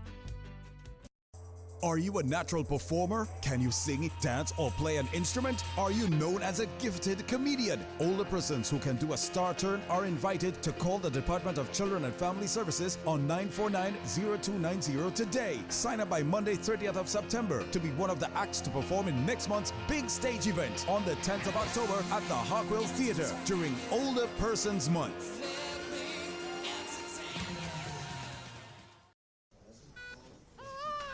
Congratulations, it's a boy. During the greatest events of your life, whether or not you have the right health insurance coverage should be the last thing on your mind. That's why at Fidelity Health, we are committed to helping you get matched with the right plan to suit you and your family. We offer a range of plans to suit your budget, plus access to a network of quality care throughout the Caribbean and the USA. You can relax and enjoy life's greatest moments when you are covered with Fidelity Health. Call us today at 949-7822 for a free quote. I've got some beautiful clothes. I No, just red Vector, Puritan Cleaners. Puritan Cleaners, serving the Cayman Islands for over 60 years. Take advantage of this fall special from now until 31st October, offering owners special 12% off all prepaid orders, $20 and up on all household items, plus ladies and gents apparel. This offer is good at all our stores. Savannah Countryside, 946-1884. Elgin Avenue, Georgetown, 949-2452. Eastern Avenue, Georgetown, 949-7104. Drive-through, rain or shine. Puritan Cleaners. You feel good when you look good. Talk today. But I do have some questions. Talk today. Cayman Islands' foremost listeners participation program. Talk today. Because there are more questions than answers. What the public is saying. Waiting to take your calls right now. Sterling Dwayne Ebanks. Hey, good afternoon. Welcome back to Talk Today. Thanks for joining us in the studio. Good company of Mario Rankin and Miss Shirley Wilson. Miss Michelle Lockwood had to return to her, was it previously scheduled engagement? Back to work. But we do have another caller online. Hey, good afternoon and welcome. Thanks for sharing. Good afternoon, everybody. Doran Hunter from the Brock. Good afternoon. How are you today, sir? I'm listening to you. That's the best answer to give you, and I'm trying to live while I'm dying. I pray you continue to enjoy it.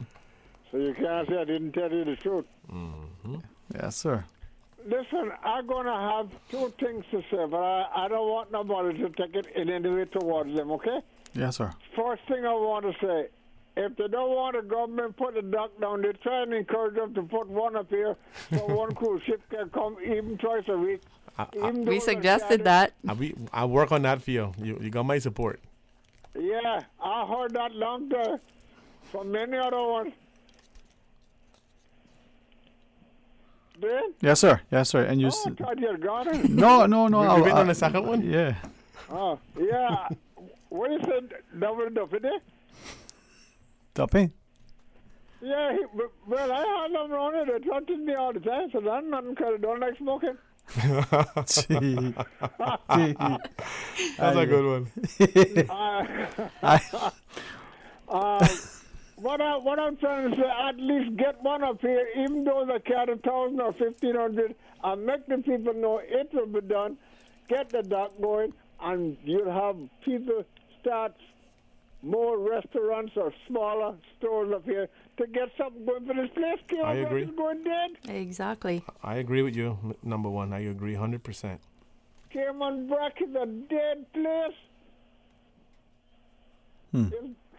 Well, it's a beautiful place for cruise ship people to visit. Yeah. It's one of the unspoiled islands left in the Caribbean, and there are a lot of Cayman Brack entrepreneurs there that could, do beach picnics and barbecues and sell their crafts and restaurants and cave systems, taxis, the caves, the rock climbing. There's a lot of things that cruise ship people could enjoy in Brack. So, yeah, I would encourage that you... They can carry them up on the bluff of the lighthouse. You can't find a more beautiful view of them. Exactly, and it's unspoiled. Put a restaurant somewhere to see, but make sure you put a fence so no child won't go nowhere to get hurt. Agreed. Something like that is what Cayman Brack need. And the second thing I'm going to say to all of you, I know you're going to say, Bree, when they were building the big airport, everybody was rowing. All that is gone. You don't hear no more about that now. No, don't tell me I'm wrong. No, we're not saying you're wrong, but there's always a right and a wrong way to do something. The right thing and the wrong way to do it. When did they do the wrong way? No, but you got to remember now, number one, is the reality is that we would all agree that we had to upgrade our airport, but then we would all agree too that we didn't want to build it on top of somebody's head, right?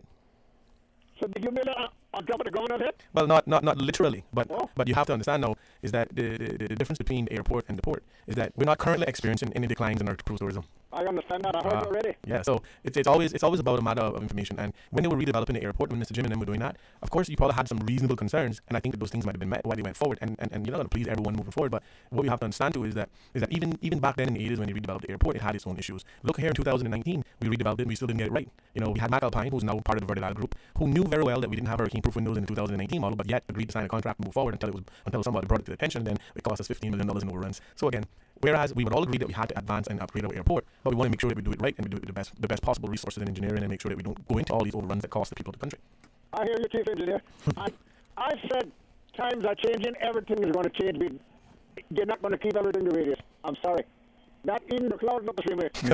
But I'm wondering too, in the early 90s, when they were looking at the airport development, then there was even discussion whether they should be moved further what are we east in the Frankstown area as a potential for future growth. Yeah. There was that consideration. My understanding, there were certain factors that weighed in to keep it where it is. Again, maybe to preserve the status quo. But I say that to ask then, if we're looking at the airport historically, we're looking at the port's construction initially, and now then, are we looking at it for, as has been shared, future generations? For the what? Future generations, not just the economics, not just the Yes, environment. because we are not going to be here forever. Mhm. It's going to be for future generations. Can be my grandchildren, yours, we don't know. Yes, Any sir. one of your grandchildren, and things like that are what, when you get it there, it will be there for years. The same way the port is there, it's been there for years. The airport, they have just reconstructed it over, but it's been there for years. Cayman Brac Airport got an upgrade inside. We had a new overall, put it that way, top to bottom. But it's been there for years, from 1970 the airport been there. Before that, that was when I put in it first. So it's been there. It's just that the things are being upgraded to different and bigger and stronger things. That's my feeling. Right.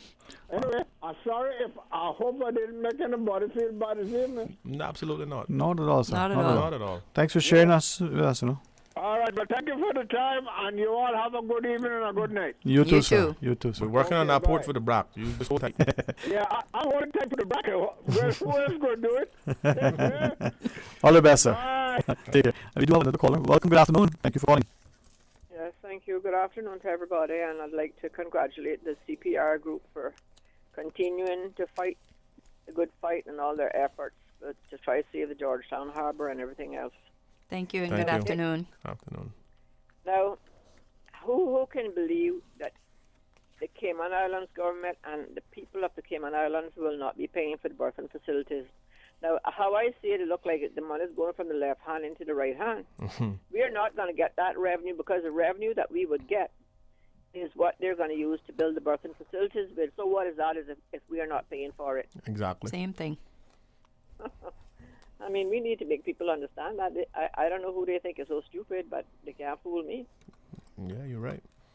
And believe me, oh my God, was something I said this morning, because I know about the Titanic. Oh yeah, the Titanic. Remember they said they built that with two bottoms and that wasn't going to sink. Well, what happened to that? That sunk and several people drowned and lost their lives in that. Remember years ago they used to say coconut water, coconut milk was bad for cholesterol. What have they proven now? It's good for cholesterol. Okay. So some of these scientists and some of these big-headed people that believe they know so much and they know so little, I think that would be the proof for them in a few years to come when they destroy the coral and everything else in that Georgetown Harbour, in that ocean there. Yeah. I don't know what's so hard to build it. Try to build it up by Pedro Castle where they have such deep water there, and to me, they wouldn't have to destroy that much coral if any at all. And the next thing we got to get at them with is the runway extension for the airport. It's in the papers now. You can write into planning and object. They need to extend our runway down into the north sound. Agreed. The bottom there is hard. It is not soft and putty, and it will not be hard to build the extension there. They're just crawling a little bit to make you believe to be nice that they could just park planes there. No, that's not how it's going to end up if they don't extend that runway. I don't see why they even need to fill up the little water holes they have there, because I haven't even seen any birds there in ages now. And I never heard about them getting in the engines recently either, so I don't know what the big deal is about that. But, when they do that, and they're also planning on closing off the road there in front of Foster's, and Foster's will have to move. If they think they've got back up the traffic now, they're not got it yet. They're not got it yet, because if you were to see the traffic like I do, morning, noon, and night, all the vehicles coming from West Bay Road, Kamana Bay, Industrial Bay, coming through Foster's, and people trying to go that way as well. It's backed up all the time, practically.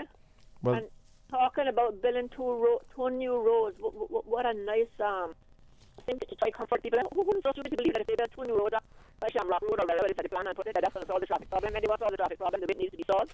Right, and then bring 35. And then for National Highway, and the traffic is back that whole and they're allowing every dog and Tom, Dick, and Harry that come here to own cars, people that can't drive, and none of the person goes drive. And you don't know where it's in Kira used to say, the turn this here, the turn that, we never use it, I don't know where they don't put fines on people for that, but we'll have millions of dollars off that, but no loan. Well, our quality of life has been in jeopardy for a number of years now, and by increasing the population to 100,000 people and bringing 2.5 cruise tourists, I really don't see how we can survive, much less have any quality of life. Well, the problem is they're trying to kill us like they kill most of the mosquitoes. You want to kill off the man, but I can see some of the rich foreign investors don't mean anything around air to some people. Well, it looks good when I get my picture of Facebook from those rich people that glass alcohol in my hand or something like that, and then continue letting every Tom, Dick, and Harry get a liquor license too. All this tobacco and cigarettes bringing in air, killing people, and they want to try to do nothing about that. What are they doing about it? Anyway, continue the good fight. Thank you all. Thanks very much. You too, Mom. Thank you. Yeah, I mean, I would just like to just extend on the discussion in terms of the airport, because when you look at it, and like you said, Sterling, that we had conversations in the past, about actually relocating the airport, which is probably would have been one of the more feasible things, simply because of the infrastructure in and around the airport and the long-term growth that you would need in order for that to be a facility we can grow into. We have a lot of transatlantic airlines, air traffic that flies over our head every day that could be coming to the Cayman Islands. Because we don't have the adequate runway space to accommodate, this is some of the reasons why they don't come in here, especially, and we need to increase our accommodations with steel as well. But what I will say in terms of the little extension they're doing on it, we're probably the only jurisdiction in the entire world that has a bird sanctuary on our airport, knowing that birds pose a serious risk to the safety of airlines. And we've had birds flying to our engines several times at Cayman Airways. I actually been on a flight where we took off, bird got an engine, we had to turn around and come back, change planes. But I take her point.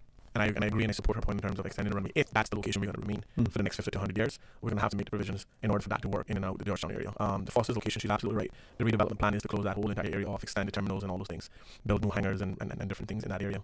But there is an alternative road that's coming off of the Hartwell bypass, through behind the dump, coming through Sparky's Drive in the back of Mr. J. Bodden's old mall pit. So there's a road that's coming in there that's actually supposed to be starting work on it sometime this year or early next year, to go in there to bring people from the airport area, industrial park area. What is called the Airport Connector Road? Yeah, in there. So I've seen that on the NRA possession thing. So that's in the works. Not saying that that's going to be the magic wand that alleviate traffic, but it will certainly have an alternative route for people in and out of that airport area to avoid the greater industrial park area that they can leave from the airport directly to the West Bay Road corridor where a lot of the stable passengers stay.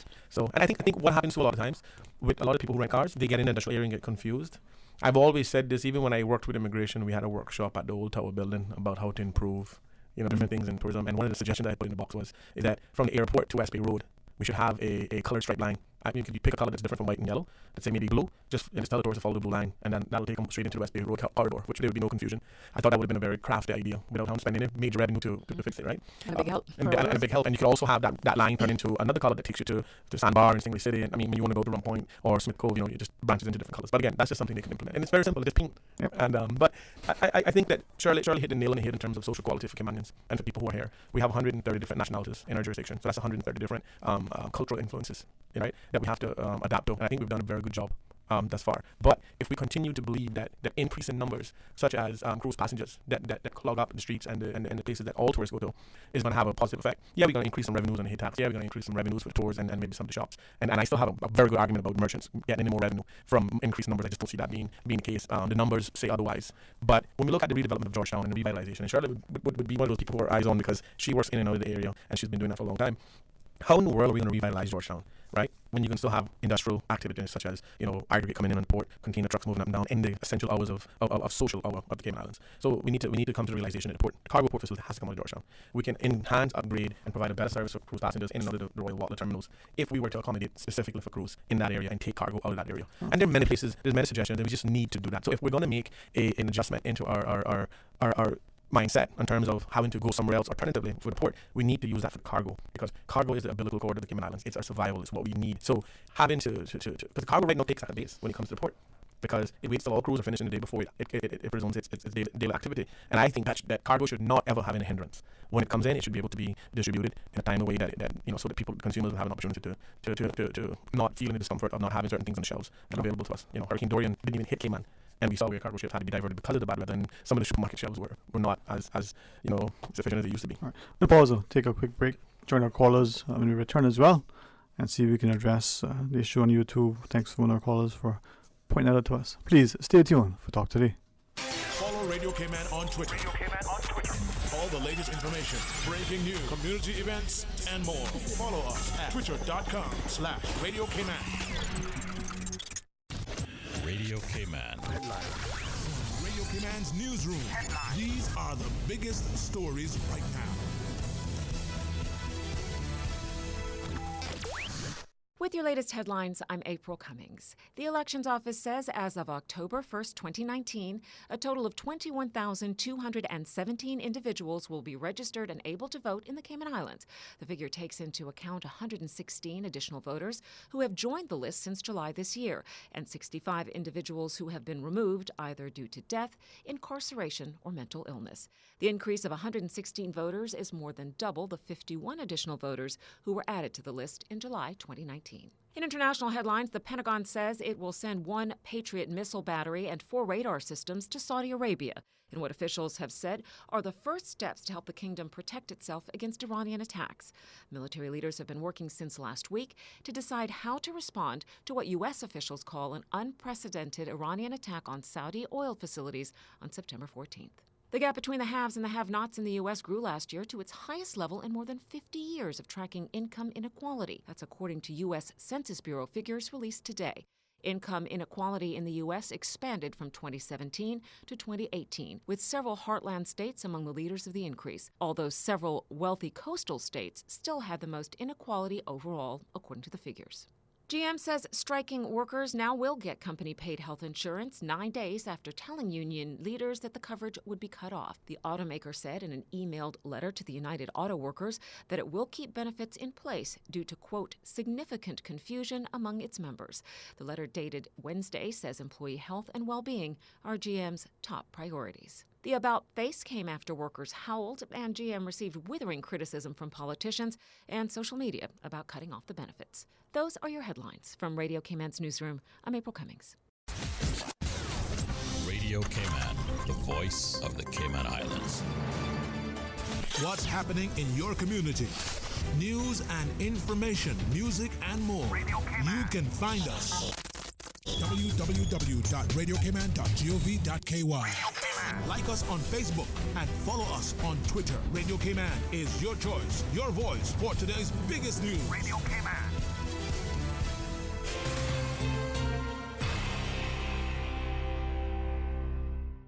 Attention all gamers. Get ready for the return of the Caribbean's #1 esports event and gaming convention this September 28th and 29th. That's right. Gamers Bay 4, now a 2-day event. Going down September 28th and 29th, right here in the Cayman Islands. If you think you have what it takes, you can compete for over $15,000 in cash and prizes. Compete head-to-head in Fortnite, Apex Legends, FIFA 19, Here we go, the best players of the world, and Super Smash Bros. Special celebrity guest gamers and YouTubers. Drifter, Fangs, Queen of FIFA, and Team Martin will be in attendance. There will be lots of free gameplay for PC gamers, console gamers, mobile gaming, and VR. For more information and to register yourself or a team, visit gamersbaycayman.com. Proudly sponsored by NetGeeks Media, Mountain Dew, C3 Pure Fiber, Papa John's, Department of Tourism, Ministry of Education, Kimpton Seafire Hotel, Dolphin Discovery, Cayman Turtle Center, Hurley's Media, Suzuki, Margaritaville Beach Resort, and Radio Cayman. CUC advises participants in the Green Iguana Culling Program to exercise extreme caution around the CUC's poles and power lines, especially when extracting iguanas from trees or branches that are in close proximity to poles and power lines. Participants should keep all objects such as poles, sticks, or hooks away from any CUC equipment to avoid any electrical contact. For further information, please contact our customer service team at 949-5200 or via email at service@cuc.ky. For the Health of It is heard on Wednesdays at 7 p.m. and on Saturdays at 9:30 a.m. It is brought to you by Holy Cross Hospital. Quality medical care and advanced technology with sincere compassion and understanding. Our mission is you. Call 1-954-351-5906 or visit Holy Cross Hospital at holy-cross.com. Radio Cayman's premier health show. For the health of it with Tara Bush. It's brought to you on Saturdays at 9:30 a.m. and Wednesdays at 7 p.m. on 89.9 and 93.9 FM. Proudly brought to you by the Cayman Islands Civil Service Association. For more information on how you can become a member or the benefits of the CICSA, please visit www.cicsa.ky. For your convenience, the CICSA offices are open on Mondays from 9 to 12 p.m. and Thursdays from 1 to 4 p.m. For the health of it with Tara Bush. Talk today. But I do have some questions. Talk today. Cayman Islands' foremost listeners participation program. Talk today. Because there are more questions than answers. What the public is saying. Waiting to take your calls right now. Sterling Dwayne Ebanks. Hey, good afternoon and welcome back to Talk Today. In the studio, Mario Rankin and Miss Shirley Ralston joins us. We have a caller online and we invite you equally to share 949-8037 or 1-800-534-8255. Hey, good afternoon and welcome. Thanks for calling. Good afternoon, Mr. Dean. Good afternoon, my friend. How are you today? All right, man. Good afternoon to you, guest. Afternoon. Good afternoon. Yeah. First of all, Mr. Dean, Mm-hmm. I want to know if you remember when I called and I tell you, say, the mosquitoes, that they were going to turn into a nether mosquito, a hybrid mosquito. You remember that, no? Yeah, man. Yeah, you did share that, yeah. Yeah, so that boosts up my credibility when I speak in or when I say something. So I hope that adds it on. Yeah, man. Definitely. You probably won't see mosquitoes and iguanas merge now when you have a flying iguana mosquito. I don't know. A blue mosquito. A blue mosquito. There you go. Ah, boy. Sometimes the people take us for fool, huh? Yeah. But one thing I want to ask the guests there is, like, if they say no, or if the population votes that they don't want to build the dock, and then they still go build the dock, what are we supposed to do after that? Well, I can tell you right now, my boy, is that once the referendum vote comes in and it's against and it's to not build a cruise berthing facility, it's binding the government not to move forward. Now, I can't see how the government can legally move forward. The FCO then would have to step in and stop them. Obviously, once the referendum results are in, we have to live with whatever those results are. Okay. Either way. Okay, I understand. But so one last question, if you don't mind. Yeah, man. Go right ahead. All right. Now, the dock in the port or whatever is to deal with, or is to help the cruise ships and the taximan and whoever else that love to. And Mr. Austin Harris said that we're going to be able to go fishing off the dock, which I don't see that happening. Mr. Austin Harris don't know what he's talking about. Can you fish off the dock now? I don't know. No, you can't. We can't even swim in Hawkseye Bay anymore. You can't even go swimming off of that. That's right. That's right. I don't believe that at all. That's a lie right there already. So my thing is now, okay, if they really need that, why they don't pay attention to all the rest of the islands that decriminalizing the cannabis? Because what you think they decriminalize it for? What you think?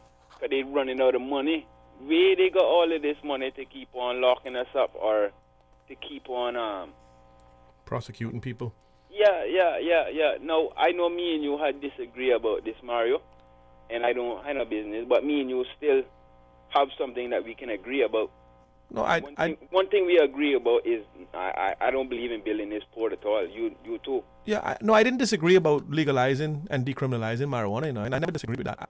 It was just that I always expressed that if we can't decriminalize it, we have to just legalize it across the board. Because if you decriminalize it, that means you'll have regulation, and if people break the regulation, they're still gonna be charged for it. So it would be counterproductive. Because if you decriminalize it, that means I can only have a certain amount, and if I get caught more than that, I can still get charged for having marijuana. So that didn't make any sense. So the best hiccup to the government, or the government that is only here to supply like you say, the port is not to benefit us Caymanians, you understand? But it's to benefit other people. Why they not looking towards that to try to stop causing problems throughout the whole islands and the rest of us? Why?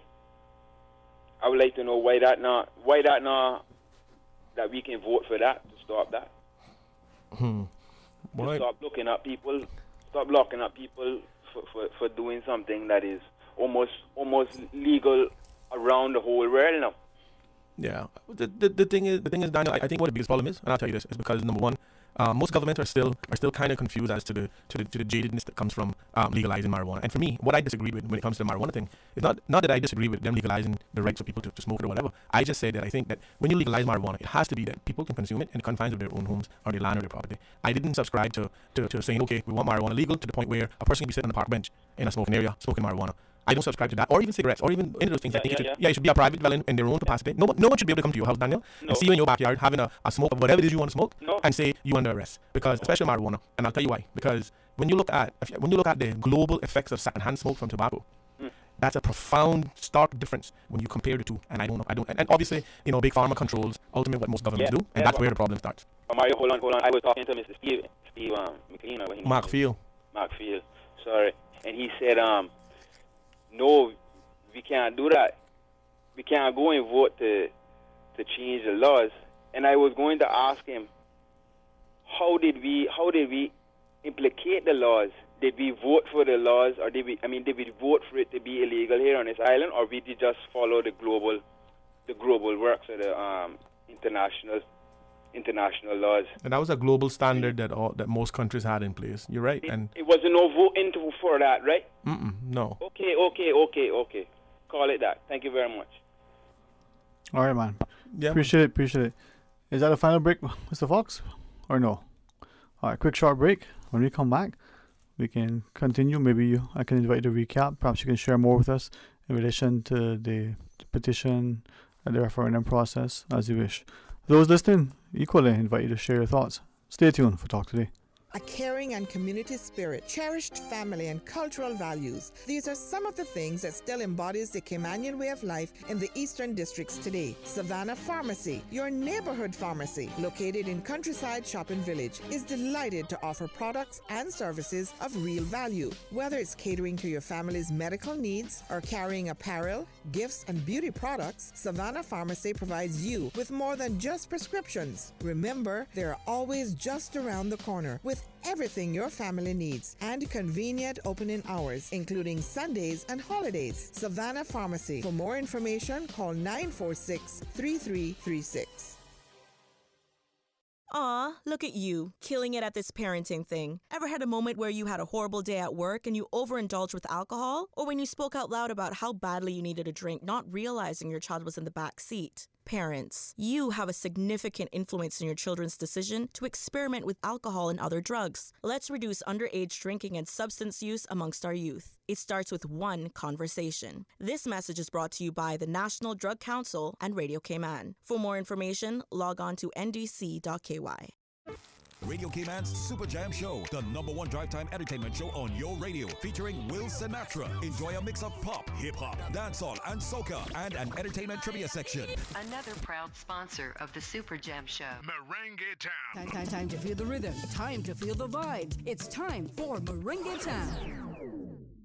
The Breeze Fusion is back Saturday, November 2nd. Bigger and better.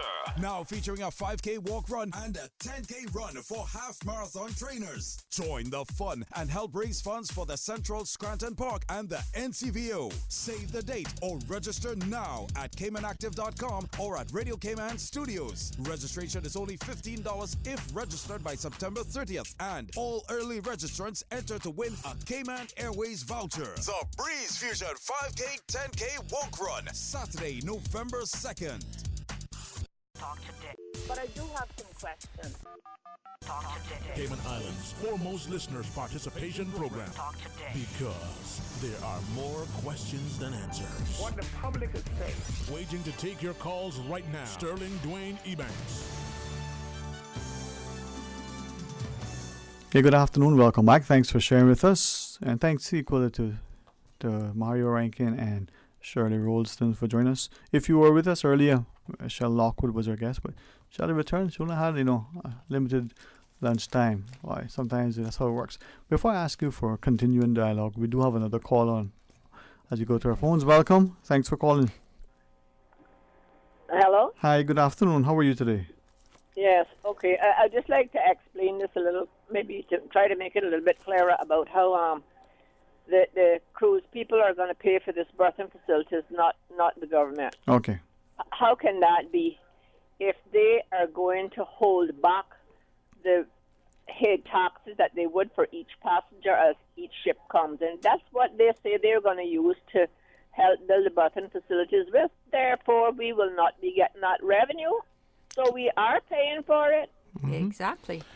Right. All of those millions of dollars that we would collect for those 2.5 million that they protect to come, we won't get it. They will get it to build the port with. So, I mean, blind Bartimea should be able to see through that. Any funds that are diverted from the government coffers, which would be for us, is paying for something. So it really, in essence, means we're paying for something. Well, remember what they said, right? So we understand what they really said, and you're 100% right. I agree with you. But what their greatest emphasis on that was is that they were going to be taking the funds that were normally paid to the tenders to repay the investors. Now, what they also said is that they wouldn't have been taking any more of government revenue in order to include in that repayment. So now we've seen in their new press release and their new model where they're going to be taking an additional $2.50 added to that already $5.25 or 50 cents. So it came to almost $7.50 somewhere around, or $7.75 somewhere around there. So yes, again, you're absolutely right. When they keep saying, oh well, it's not going to cost the Cayman Islands a dime, it's actually costing us a couple of dimes. Because it's going to cost up to $200 or $300 million that it's going to cost to build it out. And one other thing too that people are not focusing on with that same model is that okay, they're saying it's going to take 25 years, and that's the proposed number in which we're going to hand over the port to them so they can get a return on the investment. The Cayman Islands people need to understand that we currently make $25-30 million off our port as it sits. That's what the Port Authority collects now. So you times that by 25 years, you're looking at $750 million of revenue that we've given up. Also, exactly. Yeah, and what we're also not realizing is that we are giving Royal Caribbean and Carnival Cruise Line an exclusive right to use that pier for 25 years and beyond if the numbers are not paid back within that time. So all of those ships that currently calls our port that are not owned by those two companies are not going to be able to use those pairs. And they have said it very clearly in many reports that they too would feel like they don't have an advantage, or they would be at a disadvantage not being able to use the pairs.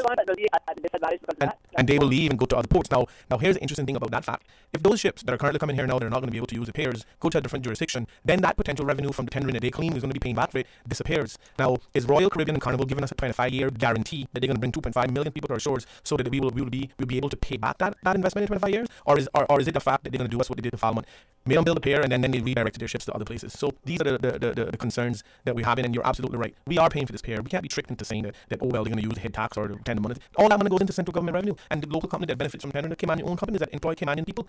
And nobody's talking about that. And there's like one man called and talked this morning bragging about the employment rate is down. Like he said, down, but look at the little salaries they're making. This poor man said him and his son, he has to pay $1,300 a month for an apartment. He can't find anywhere decent to live. He doesn't have his own house. He has to rent an apartment. He can't find anywhere decent to pay any less than that, and that's probably almost all his salaries for the month. I mean, they're not taking everything into consideration. They're just closing one eye, and I don't know. They're just... Yes, well, thanks for sharing it. Anything else you want to make sure to be... Well, I had a couple of things about listening to Mario. I forgot what I lost. I'm sorry if I broke it in thought. That's okay. That's okay. Yeah. And I like when you said a couple of days ago, are these people not worried about building any roads? That's what we need. They're not business about roads. Oh, they're trying to give us sweet talk. I don't know who will listen to them, but they don't. They don't. What do you call it? Comfort me with their promises, because their promises is not worth a drop in the bucket for us and so on. I agree. Because they say one thing and they mean the next. They do the exact opposite of what they get. We're still trying to get our district councils. Will we ever get them? And about the one man, one vote, it's 10 times worse than it ever was before. It is 10 times worse. You got no communication, no connection whatsoever with them. When it was 4 or 5 or 6 of them for Georgetown, we might have got little headways, but no, it's just like we don't have one representative, not one. Sorry. Thank you. All right, thanks very much. Okay, bye. Have a good afternoon. Well, it is, as I think you as a group shared, a lot of questions that you're seeking answers. If I can I don't want to say sensitively, but hopefully respectfully ask, thus far, any of those questions are being answered adequately to your mind, or is still more unanswered questions? From my point of view, and from what I hear from the public, there's still a lot of questions that are unanswered. The jobs, I think that's, giving a lot of people false hope, because nothing has been published as to what these jobs will be, how the training will, what the qualifications are, if there will be training offered for these jobs or whatever. And I think people are realizing that is just a promise in the dark, so to speak. We don't have an updated EIA. We don't have an updated business plan. There's talk of revitalizing Georgetown, but there was no mention in the meeting of the revitalization how the port and that revitalization will work hand in hand, and they have to work hand in hand. It works now. So if they're going to revitalize the Georgetown Harbor and revitalize Georgetown, they're going to have to work simultaneously, or something is going to have to drastically change, and none of that has been discussed. There's just more questions than answers, and we hoped when we had this petition for the referendum back a year ago when this started, was because we had so many questions that were unanswered. It was to try to garner more information for our people to hopefully get to a referendum and have the information by that time to say, yes, this is something I can live with, or absolutely not, this is not something I can live with. And none of the numbers, the dollar values add up to where Caymanians are going to benefit from changing what we have now that works and works well. So, for Minister Kirkconnell to say that he's going to try to spread the cruise ships out where only 4 come in every single day instead of having 2 one day, 5 the next, 7 the next, that is just absolute, it's not even possible, because the cruise ships make their itineraries years in advance, and they leave on certain days to accommodate their passengers. Very few people take vacation on a Tuesday so that they can end up in Cayman on a Sunday. So that in itself is craziness. And what people have to understand is cruise tourism caters to a certain part of our population. But stayovers contribute to everybody on this island. Through the grocery stores, taxis, public buses, souvenir stores, restaurants, bars, water activities. They contribute to a far more spread out demographic of people that contribute more to their pocketbook than cruise tourists. And we do not want to kill the goose that lays the golden egg for everybody to keep one little chicken egg for a handful of people. Mm-hmm. And let me just say let me just repeat something Charlie just said. That the Minister of Tourism, Mr. Moses Kirkconnell, said that they want to limit the cruise ships that come on a daily basis from 1 or 2 or 7 and randomly, right, to 4. Now, let's talk about what that means. If you have a cruise berthing facility that can only accommodate 4 ships, now that's a mouthful, Charlie, and I just thought of it the moment you said it. And that cruise berthing facility is owned by the 2 largest cruise lines, who own a lot of the other little small ones. So he's essentially saying that he is in agreement that only those 2 cruise lines will be allowed to call to our port on any given day, which means that the other cruise lines are now not even being thought of the entire growth process of our cruise tourism product. And that is an alarming statement, because if he's saying that we are only going to allow 4 ships per day that could dock on that cruise berthing facility, those 4 ships has to be owned by those 2 entities and not any of the other ones who are largely responsible for the numbers that we have today. So that has to be a very serious sticking point for us to have questions as to, okay, we can actually lose cruise tourism with this plan. And the viability of the diversity that we have in the cruise industry. And that right there is an alarming statement, because now you're saying that if one of those 2 shipping companies decide, well, we need to slow down ships going in there because we need to increase that this port that we have another investment in. Because remember, he made it very clear in here, and you look at what Michael Bailey said in here, he said it very, very, very clearly, that we can go to other jurisdictions where we have investments or make investments. The reality is that they make their money by controlling the spend of their passengers on the shores. In the absence of them allowing our tour operators to be the lion's share collectors of these tours that are island based, then we have not done a good job. We have not done anything in the best interest of our tour operators. I don't care how many tour operators or bus drivers there are out there that are in this industry. If you guys are not making the lion's share of tours that you are insured and hold liability for, then you're not getting a good deal. It's not in the best interest of you. If the minister could say in a statement that he wants 4 cruise ships per day, knowing very well that those 4 cruise ships can only dock on that berthing facility that is owned by the 2 largest companies, that's a problem. That is a serious problem. Shirley, Samara, thank you all very much for sharing with us. And thank you for having us. As you continue to ask questions, we'll get meaningful, timely, accurate answers, and the public will be able to be informed, so we can make a decision. Yeah. In closing, I'd just like to say that we recently got our non-for-profit certification, so that we can fundraise for our cause to continue to educate the public on what we do know and what we still do not know. So if there's anyone out there listening, or if they would like to spread the word, our bank account is at Cayman National Bank, and it's account number 011-15894. We appreciate any donations, no matter how large or how small, because we're all in this together, and teamwork makes the dream work. So if you'd like to make a check out for our cause, you can make checks payable to CPR Cayman, and if you have any if you would like one of us to pick it up, please call me at 926-1432, and I'll happily pick it up, or I'll arrange for somebody to pick up your check. Also, I would like to say that the documentary Rebirth will be shown tonight at the public beach. It is free, and anyone who would like to come and experience a documentary in film right on our own little public beach on the West Bay Road, please come out at 7 p.m. It's a great venue for such a filming, and I encourage everyone to support that. Or if you're interested in the climate change talk at the wharf being held by the National Trust, that is also something that I encourage people to visit. If you've already seen Rebirth, please go and show support for the National Trust. And my last statements are: come out and vote, Cayman. You're voting for yourselves. You're voting for our island. Yes, you're not voting for any politics, no cruise berth, and you're voting for the Cayman Islands. All right, well, thank you very much. And to our listeners, we invite you to be part of the For the Record in the morning. Come back for Talk Today right after the midday news. Until then, be blessed. Talk Today is brought to you by Fidelity Bank. For all your banking needs, visit fidelitygroup.com. Fidelity, we're good for you.